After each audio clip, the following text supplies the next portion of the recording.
और कई लोग और तो ज्यादा भड़कते तब है जब ढोल गवार शूद्र पशु नारी ये सब ताड़न के अधिकारी। अब जाकी रही भावना जैसी सब अपनी अपनी बुद्धि के तराजू पर इस चौपाई को तौलते हैं, अपनी अपनी तराजू। इसका भाव क्या है? ये सब ताड़न के अधिकारी। वहां कोई कहे भैया देखा तनी लड़कमन के ताड़ा कर रहा, हम अब आवतानी बाजार से तनी ताड़ा कर रहा। अब ताड़ा मतलब देखने का है।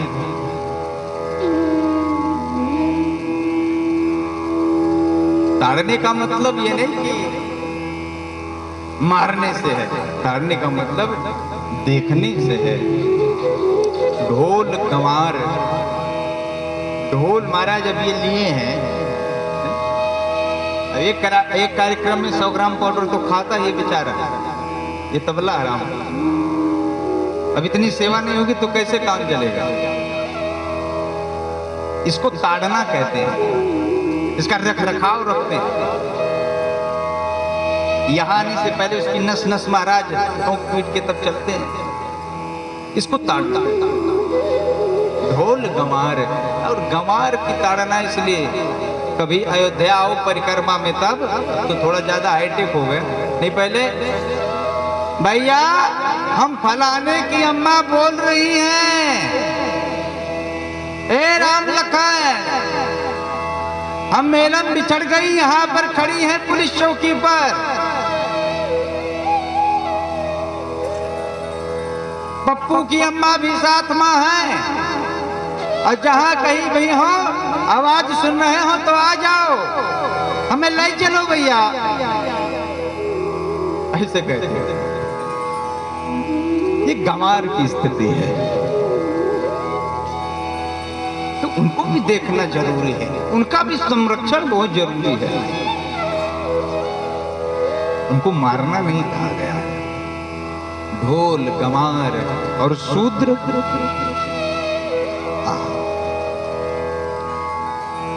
बात ऐसी है भैया। देखिए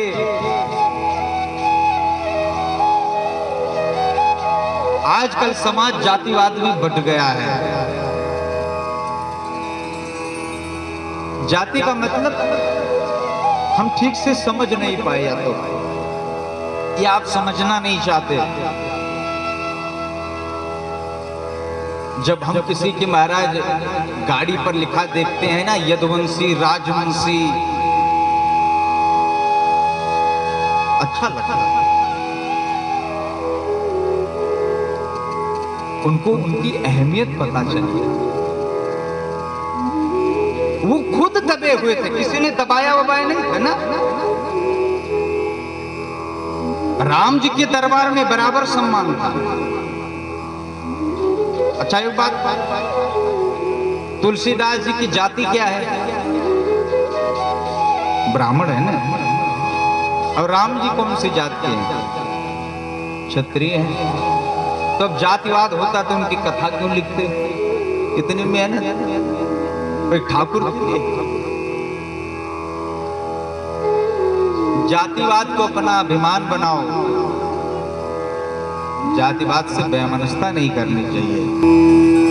ब्राह्मणो सम्मुखम आसीद बाहु राजन्याकता यद वैश्यापद्भ्यां शूद्रो अजायता। मेरी बात को ध्यान से सुनिएगा, कथा इसके बाद विराम करूंगा। क्या भगवान राम ने कभी अपने नाम के पीछे लगाया श्री राम सिंह? जितने लोग बैठे हो बताइएगा, क्या भगवान राम ने अपने नाम के पीछे लगाया श्री राम? या भगवान कृष्ण ने अपने नाम के पीछे श्री कृष्ण यादव लिखा? या भगवान परशुराम ने अपने पीछे महाराज कुछ भार्गव लगाया, शर्मा लगाया, शुक्ला मिश्रा पंडित पांडे को लगाया?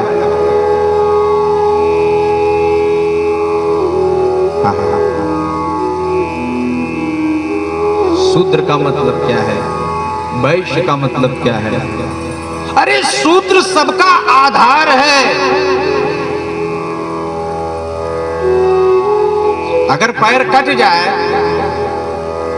घर वाले भी महाराज यही सोचेंगे कब मरेगा ये। अरे लेटने तक भी नहीं जा पाता उठ के, अगर पैर न रहे तो। अब पैर का मतलब ये नहीं कि वो नीचे हो गए शूद्र। अगर नीचे हो गए तो फिर छूते किसको, प्रणाम किसको करते हो। अरे आपने फोटो देखी होगी ना, भगवान की पीपल के पत्ते पर छोटे से ठाकुर बैठे हैं। वो क्या करते हैं, जब सृष्टि समाप्त होती है तो पीपल के पत्ते पर छोटा सा रूप बना के ठाकुर बैठ जाता है। अब अपने दाहिने पैर के अंगूठी को मुंह में डाल के चूसता है। करार बिंदेन, करार बिंद से पदार बिंदु, अपने पैर को पकड़े हुए, और मुखार बिंदे बिनवेशयंतम,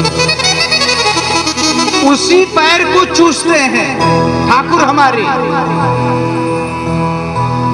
जिन चरणों से निकली गंगा। महाराज भगवान नारायण जब अपनी पर्यंक पर लेटते हैं सैया पर वैकुंठ में, या फिर क्षीर सागर में शेष की सैया पर, तो अगर ब्राह्मण उनके मुख से निकला है तो यहाँ पर स्थापित रहता है। अगर ठाकुर की उत्पत्ति उनके बाहु से हुई है तो बिल्कुल बराबर में रहते हैं। अब वैश्य की उत्पत्ति अगर जंघा से हुई है वो भी बराबर रहता है। और अगर शूद्र की उत्पत्ति चरण से हुई है महाराज तो वो तो बराबर ही रहता है। जब नारायण लेते हैं, लेट जाते हैं तो सब बराबर ही तो रहता है। रहता कि नहीं रहता? वहां कोई जातिवाद नहीं है, सब नारायण की सैया पर बराबर है। और तो और माता चरण भी दबाती हैं, लक्ष्मी चरण भी दबाती है।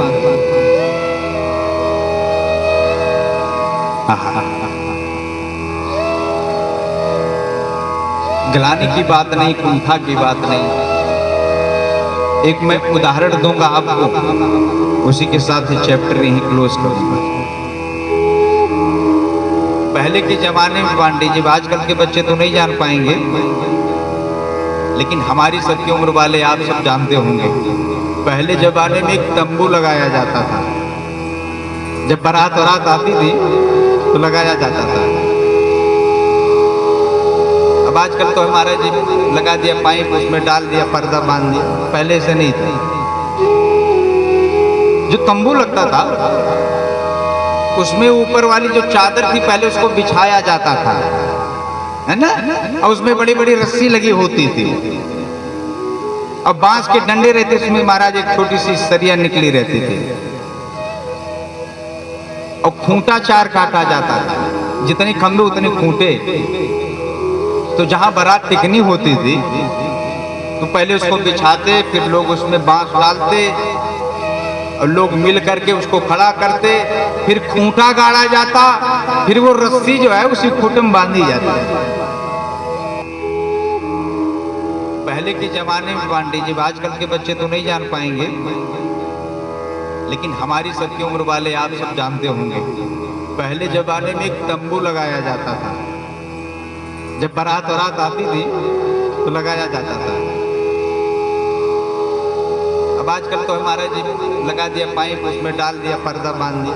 पहले से नहीं था।